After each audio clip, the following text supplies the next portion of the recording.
வணக்கம். அன்பார்ந்த சுபிக்ஷா டிவி நேயர்களுக்கு உங்கள் ஜோதிடர் ஜேஎம்எஸ் சந்திரமௌலியின் பதிவு. மார்ச் 29 நடக்கிற சனிப்பெயர்ச்சிக்காகத்தான் இந்த பதிவு. 12 லக்னங்களுக்கும் பார்க்கலாம்.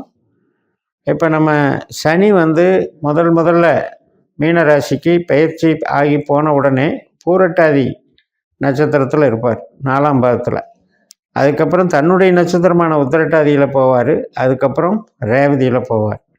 இது சார்ந்து தான் நம்ம பலன்கள் மாறுபடும் அப்படிங்கிறத தெரிவிச்சுக்கிறேன். நம்ம தொடர்ந்து ஜோதிட பதிவுகளை பார்க்கும்போது நட்சத்திரத்தின் வழி தான் கிரகம் பலன் தருங்கிறத வலியுறுத்தி வருகிறோம். மிதுனம் லக்னத்திற்கு சனி பயிற்சி 9ஆம் வீட்டிலிருந்து 10ஆம் வீட்டுக்கு போகிறாரு. சனி நம்மளுக்கு யார் அப்படின்னா, பணம் கொடுக்குறவர், வேலை கொடுக்குறவர், தொழில் கொடுக்குறவர்.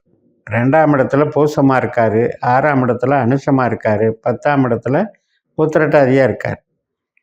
இப்படிப்பட்ட சனி இந்த கடந்த 2.5 வருஷ காலத்தில் நமக்கு பெருசாக பணம் சேமிக்க விடலை. தொழிலில் பிரேக் ஆகி பண்ணிச்சு. அதே மாதிரி சொந்த தொழில் பண்ணிகிட்ருக்கவங்களுக்கு சில பிரேக்ஸை கொடுத்துச்சு. அதாவது முடக்கம், கரெக்டான மூவிங் இல்லை அப்படிங்கிற மாதிரி வேலையெல்லாம் செஞ்சிட்டு இருந்தது. இப்போ சனி நட்சத்திரம் இருக்கிற இடத்துக்கே வர்றாரா, அருமையாக இருக்கும். பணமும் கிடைக்கும், வேலையும் நல்லாயிருக்கும், தொழில் பண்ணுறவங்களுக்கும் சிறப்பாக இருக்கும்.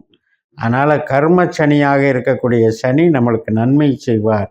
ஆனால் உறவுகள் ரீதியில் சின்ன சின்ன மனக்கசப்பை கொடுப்பாருங்கிறது ஞாபகம் வச்சுக்கணும். ஆனால் நம்ம ஜாதகத்தின்படி தாங்க எல்லாம் நடக்கும். இப்போ கோச்சாரம் நம்ம என்ன தான் 10ஆம் இடத்துக்கு போயிட்டாலும் நமக்கு திசை நடக்கிறது என்ன திசைன்னு பாருங்கள். அது எந்த பாவத்தை இயக்குதுன்னு பாருங்கள். இப்போ உங்களுக்கு சனி திசையோ புத்தியோ அந்தரமோ நம்மளுக்கு சூட்சுமமோ கூட நடந்துச்சு அப்படின்னா, அது 2ஆம் இடம், 6ஆம் இடம், 10ஆம் இடம் தொடர்பு படுத்தி பாவங்களை இயக்குது அப்படின்னு வரும்போது மட்டும் அது இந்த சனி பயிற்சிக்கு உங்களுக்கு சாதகமாக நல்ல பலன்களை கொடுத்துரும். சரி, வேறு கிரகம் நடக்குது, வேறு திசை நடக்குது அப்படின்னா அந்த கிரகத்தினுடைய கோச்சாரத்தில் பார்த்துக்க வேண்டியதுதான். அதனால் இந்த சனியை வச்சுக்கிட்டு நாம் ரொம்ப இது பண்ணக்கூடாது. இருந்தாலும் அந்த 10ஆம் இடத்துல வர்ற சனி எந்தெந்த பாவத்துக்கு நல்லது, எந்தெந்த பாவத்துக்கு கெட்டதுங்கிறத நம்ம பார்க்க இருக்கோம். இப்போ 10ஆம் இடம் அப்படின்னு எடுத்துக்கிட்டாலே நம்மளுக்கு எந்த பாவத்துக்கு 8ஆம் இடமாக வருதோ அந்த பாவத்துக்கு பிரச்சனை பண்ணும்.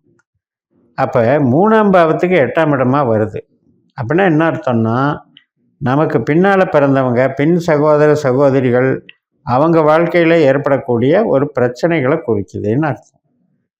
அது மட்டும் இல்லை, இப்போ நம்ம ஒரு கருவிகள் வச்சுருப்போம், தொலைத்தொடர்பு கருவி, செல்ஃபோனு, லேப்டாப்பு, என்னென்ன கருவிகள் நம்ம யூஸ் பண்ணுறோமோ அந்த கருவிகள் சார்ந்து ஏதாவது ஒரு ரிப்பேர் ஆகிறது, தொலைஞ்சி போகிறது, அந்த கருவிகள் சார்ந்து டிஸ்டர்பன்ஸ் வர்றது. அதே மாதிரி கம்யூனிகேஷன் எரர். இப்போ நம்ம ஒரு மெயில் அனுப்புகிறோம், ஒரு மெசேஜ் அனுப்புகிறோம், தேவையில்லாமல் அதில் ஒரு டிஸ்பியூட் உருவாகிடும். ஃபால்ட்டு மெசேஜ் அப்படிங்கிற மாதிரி ஒரு எரர் வந்துடும், அல்லது அதனால் சில அவமானங்கள் ஏற்படும். இப்போ ஒரு கம்யூனிகேஷன் ஒரு விஷயத்தை பட்டு கூட எத்தனையோ பேர் மாட்டிக்கிறாங்கல்ல. செய்திகள் வெளியிட்டாங்க, யூடியூப்பில் பண்ணாங்க, அது பண்ணாங்க, இது பண்ணாங்கன்னு ஏன் வருது அப்படின்னா, அந்த 3ஆம் இடத்துக்கு அது 8ஆம் இடமாக வேலை செய்யும்போது அவங்களுக்கு அந்த திசா புத்தி கனெக்ட் ஆகும்போது அது நடந்துடும். அதனால் நீங்கள் என்ன பண்ணணும் அப்படின்னா, இடம் மாறுறது, டிரான்ஸ்ஃபர் ஆகிறது மற்றும் இடம் விற்கிறது, ஒரு பிரயாணம் போகிறதெல்லாம் யோசித்து பண்ணுங்கள்.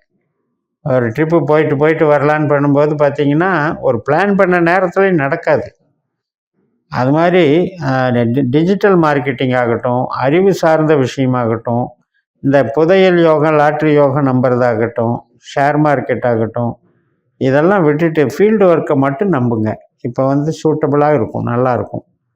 அதே மாதிரி கணவன் மனைவி உறவு அப்படின்னு எடுத்துக்கும் பொழுது அதில் இது ஒரு கர்மம் அப்படின்னா ஈகோவை கொடுக்கும்.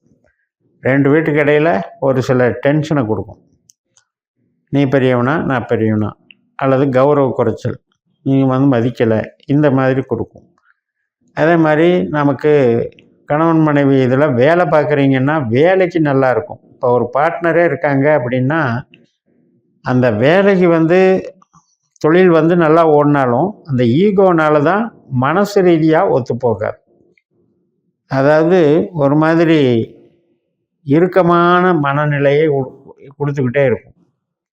சரி, வீடு கட்டுறது பார்த்தீங்கன்னா கட்டிகிட்டு இருப்பீங்க, வாங்கிட்டு இருப்பீங்க, அல்லது வாகனம் வாங்குவீங்க. அடுத்தவங்களுடைய பொறாமை திருஷ்டி வந்துடும். அல்லது அது வாங்கும்போதே இப்போ ஒரு பொருளை நம்ம வாங்க போவோம், இன்னொருத்தர் போட்டி போட்டு அதை வாங்குவார். அப்போ காம்படிஷன். அது மாதிரி எந்திரம் வச்சு உற்பத்தி பண்ணுற தொழிலில் இருப்பீங்க இல்லையா, அந்த மாதிரி இருக்கும்போது காம்படிஷன் வரும். இப்போ நம்ம ஒரு ப்ராடக்ட்னா இன்னொரு ப்ராடக்ட் நமக்கு காம்படிட்டிவாக வந்துக்கிட்டு விளையாண்டுட்ருக்கும். இதெல்லாம் அந்த காம்படிஷனில் வர்றது. குழந்தைகளுக்கு வந்து சின்ன சின்ன சப்போர்ட் நம்மளே பண்ணிகிட்டு இருக்கணும். அப்போ தான் கொஞ்சமாவது அவங்களுக்கு இது பண்ணணும். இல்லைன்னா அவங்க அப்படியே சோம்பல் ஆயிடுவாங்க, சோம்பேறித்தனம் ஆயிடுவாங்க. அந்த குழந்தைகள் சம்மந்தப்பட்ட விஷயத்தில் இது பண்ணணும். அதே மாதிரி நீங்கள் ஒரு கமிஷன் வாங்குகிற தொழில் அப்படின்னா ரொம்ப இழுத்து கொடுப்பாங்க. காசு வாங்கிறதுக்குள்ளே போதும் ஆயிடும். அதே நம்ம வந்து ஒரு வேலை பார்க்குறோம், ஒர்க் ஷாப்பில் வேலை பார்க்குறோம், ஒரு ஜாப் ஒர்க்கு பண்ணுறோம், ஒரு இண்டஸ்ட்ரீஸ் சம்மந்தப்பட்டது, ஸ்பேர் பார்ட்ஸ் இண்டஸ்ட்ரீஸு, இரும்பு ஸ்கிராப்பு மற்றும் கன்ஸ்ட்ரக்ஷன் தொழில், அனைத்து விதமான உற்பத்தி சார்ந்த தொழில். அப்போ அது மருத்துவத்தில் இருக்கலாம், உடை சம்மந்தப்பட்டது இருக்கலாம், உணவு சம்மந்தப்பட்டது இருக்கலாம். இந்த மாதிரி இதுகளுக்கெல்லாம் ரொம்ப நல்லது பண்ணும். உணவு, உடை, மருந்து இதெல்லாம் வந்து ரொம்ப நல்லது பண்ணும். இன்வெஸ்ட்மெண்ட் பண்ணதற்கு மோசம் போகாது, டெவலப்மெண்ட்டு ரொம்ப நல்லா இருக்கும். இப்போ அதே மாதிரி நமக்கு ஆயுள் பலத்தை நல்லா கொடுத்துரும், வளர்ச்சிகள் கொடுத்துரும். பெற்றோர்கள் வகையில் பூர்வீக சம்மந்தப்பட்ட வகையிலையும் வளர்ச்சி இருக்கும்.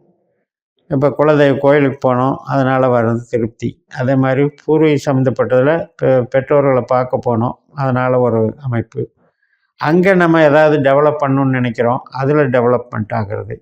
இப்போ சில பேர் ப்ரொஃபஸராக இருப்பாங்க, அதாவது கன்சல்டிங் பிஸ்னஸில் இருப்பாங்க, அல்லது நம்ம வந்து ஒரு மாதிரி போதனா மார்க்கம் இன்ஸ்டியூஷன் நடத்தி சம்பாதிக்கிறது, டிரான்ஸ்போர்ட்டேஜ் லாஜிஸ்டிக் நடத்தி சம்பாதிக்கிறது, இதெல்லாம் இருப்பாங்க. ஸோ அவங்களுக்கெல்லாம் ஒரு வளர்ச்சியை கொடுக்கும். அதே நேரத்தில் நமக்கு வந்து இப்போ மூத்த சகோதரி வகையில் ஏதாவது ஒரு செலவு வந்துடும் அவங்களுக்கு. அது வந்து ஒரு அறிகுறி நம்மளுக்கு. நண்பர்கள் வகையில் கூட அவங்க ஏதாவது ஒரு இடம் விட்டு இடம் போவாங்க, இல்லைன்னா செலவு பண்ணுவாங்க, அந்த மாதிரி பண்ணுவாங்க. இப்போ நம்மளுக்கு வந்து செலவு மூலதனம் பண்ணலாமா அப்படின்னா கண்டிப்பாக பண்ணலாம். நம்ம நினச்சதை விட டபுளாக பண்ணலாம். நம்ம ஒரு 10 லட்சம் இன்வெஸ்ட் பண்ணலான்னு நினச்சிட்டு இருந்தோம், அது 20 லட்சம் 30 லட்சம் பண்ணதுக்கு ஒரு வாய்ப்பை கொடுத்துரும். அதனால் ஏதோ ஒரு விதத்தில் இப்போ ஒரு கடன் கேட்ட வகையில் கிடைக்கிறது, அந்த தொழிலை பலப்படுத்திக்கிறது, இந்த விஷயமெல்லாம் நல்லா நடக்கும். ஆனால் ஹெல்த்தில் கொஞ்சம் கான்சன்ட்ரேஷன் பண்ணிக்கணும். ஆரோக்கியம் என்பது மிக மிக முக்கியம். அது சனி வந்து ஆரோக்கியம் சம்மந்தப்பட்டு வரும்போது ரொம்ப நாள் ட்ரீட்மெண்ட் எடுக்க வச்சுருவார். ஒரு விஷயம் வருது அப்படின்னாலே சின்னதாக ஆரம்பித்தது, ஆனால் பார்த்தீங்கன்னா மாத கணக்கில் ட்ரீட்மெண்ட் எடுத்துகிட்ருக்கேன் அப்படிங்கிற மாதிரி வந்துடும். அது மிதுன லக்னத்தை பொறுத்த வரைக்கும் 8ஆம் வீட்டுக்கும் 9ஆம் வீட்டுக்கும் உடையவர் சனி. அதில் வந்து 6ஆம் வீடுங்கிறது விருச்சிக ராசியாக வேறு இருக்குது. யூரினரி இன்ஃபெக்ஷன் சம்மந்தப்பட்டது, நீர் சம்மந்தப்பட்ட உபாதைகள், அடிவயிறு சம்மந்தப்பட்ட தோல் வியாதிகள், இது எல்லாமே பார்த்துக்கணும். அதே மாதிரி நமக்கு பேசுகிறதுல இஎன்டி ப்ராப்ளம், பேச்சு குரல் வலை சம்மந்தப்பட்டது, இது சம்மந்தப்பட்டதையும் பார்த்துக்கணும். பாதத்தில் வலி, எரிச்சல், இதெல்லாம் பார்த்துக்கணும். அப்போ சனின்னாலே நம்மளுக்கு என்னென்னா கொஞ்சம் நாட்பட்ட நோய், கொஞ்சம் இன்ஃபெக்ஷன் ஆகிறது, இதெல்லாம் பார்த்துக்கணும். இது போக நமக்கு வந்து சனி 10ஆம் இடத்துல 3 நட்சத்திரத்தில் வர்றார். இப்போ குரு நட்சத்திரத்தில் முதல்ல வருவார், பூரட்டாதி 4ஆம் பாதத்தில், மே 28 வரைக்கும் அதில் இருப்பார். அப்போ வந்து நமக்கு ஒரு பார்ட்னர்ஷிப் சம்மந்தப்பட்டது அல்லது நம்ம ஒரு கஸ்டமர் சம்மந்தப்பட்ட விஷயத்தில் ஒரு நல்லது நடக்கும். தொழில் ரீதியாக அங்கீகாரம் கிடைக்கும். சனி நட்சத்திரத்துக்கு வரும்போது பண வளர்ச்சி நல்லாயிருக்கும். புதன் நட்சத்திரத்துக்கு வரும் பொழுது ஒரு வீடு கட்டுறதாகட்டும், நமக்கு வந்து சொந்த பந்தங்களில் நல்ல ஒரு அட்வான்ஸ்டான நிகழ்ச்சிகள் நடக்கிறதாகட்டும், பெருமை, நம்மளுக்கு அந்தஸ்து உயர்றது, கௌரவம் உயர்றது, இப்போ அரசியலில் இருக்கோம், ஒரு பதவி கிடைக்கிது, இந்த மாதிரி அது மாதிரியெல்லாம் நம்ம டேலண்ட்டுக்கு தகுந்த மதிப்பும் கிடைக்கும்னு சொல்லி நிறைவு செய்கிறேன். இந்த சேனலை சப்ஸ்கிரைப் பண்ணி ஷேர் பண்ணுங்கள். உங்கள் தனிப்பட்ட ஜாதக பலாபலன்களை என்னுடைய வாட்ஸ்அப் நம்பரில் தொடர்பு கொண்டு பலன் பெறுங்கள். உங்களிடமிருந்து விடைபெறுகிறேன். உங்கள் ஜெயம்எஸ். நன்றி, வணக்கம்.